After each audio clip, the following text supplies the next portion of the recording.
Қайырлы күн барша көрермендер. Бүгін мен сіздерге тоғызқұмалақ есебі жүрістерді есептеу ойынын көрсетемін. Видео сабағым ұнаса, осы каналға жазылыңыздар. Осы ойынды ойнау үшін жүрістерді есептеу формуласын жатқа білу керек. Мына тапсырмаға қарайық. Мұнда бірінші отауда 5 құмалақ, 5-ші отауда 4 құмалақ, 6-шы отауда 3 құмалақ, 7-ші отауда 2 құмалақ, 8-ші отауда 1 құмалақ бар. Барлық құмалақтарды 9-шы отауға жинап, формуламен жүрістерді есептесек, 54 жүріс шығады. Ал енді сіздерге жүрістерді есептеу ойынын қалай жазып ойнау керектігін көрсетемін.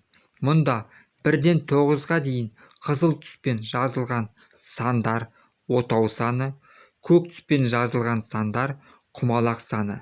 Бізге әр қатардағы құмалақтардың жүрістерін есептеп, қатар бойынша 9-шы отаудағы бос торкөздерге жауаптарын жазып отыру керек.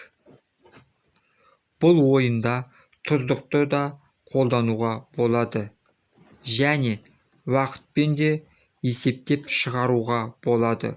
Осы ойынды жиі ойнаған ойыншы тоғызқұмалақ ойынында жүрістерді жылдам есептеуге үйренеді.